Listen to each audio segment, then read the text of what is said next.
आ, वास्तव में मैं समझता हूँ मेरे जीवन में साहित्य पर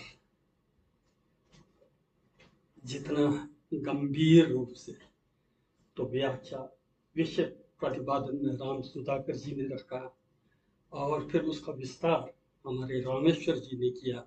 मुझे पहली बार है इस प्रकार के सुनने का अवसर जो है, मुझे पहली बार हुआ।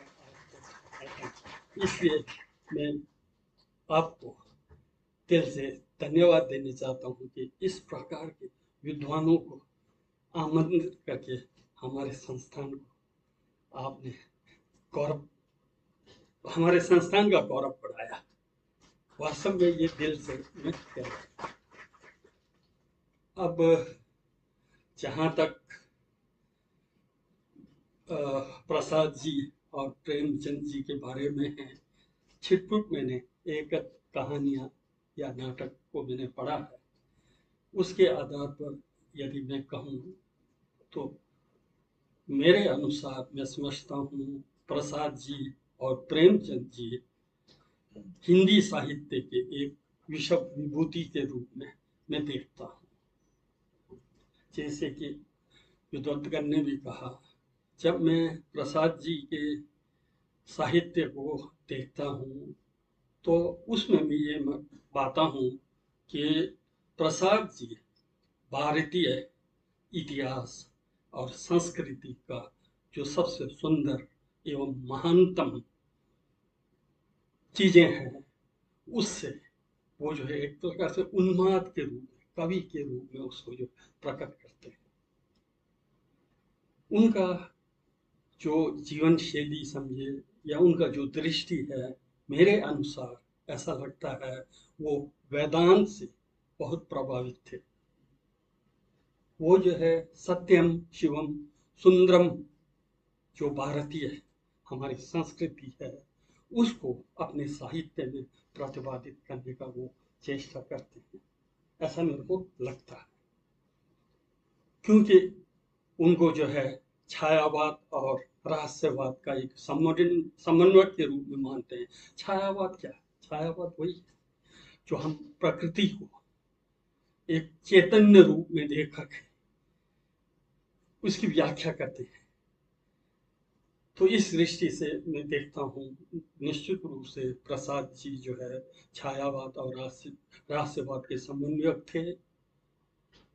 और इसीलिए जहां तक भाषा की बात आप दोनों ने कही, क्यों प्रसाद जी का भाषा शैली जो है क्लिष्ट और संस्कृत प्रधान थी, इसका पृष्ठभूमि में मैं ही यही मानता हूँ कि भारतीय संस्कृति, भारतीय महानता वो जो दिव्य डिवाइन भाषा पर है निर्भर करते।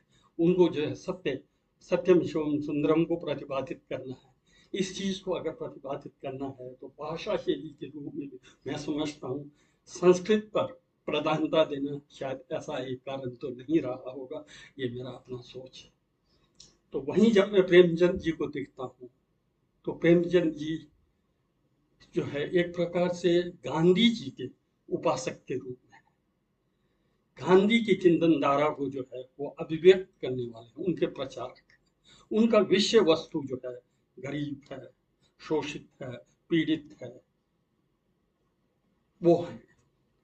तो उस चीज को जो है उनको लिखना है तो निश्चित रूप से उसी भाषा में लिखा जा सकता है, उसी भाषा में समझा जा सकता है। इसलिए भाषा की विविधता का कारण ऐसा तो नहीं होगा।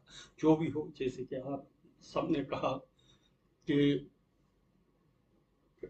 चाहे प्रसाद जी हों, चाहे प्रेमचंद जी हों, वो जो है भारतीय संस्कृति को, भारतीय सभ्यता को कैसे प्रसारित करें काम किया है। तो इसलिए वास्तव में आज आज विश्व शांति का दिवस भी है।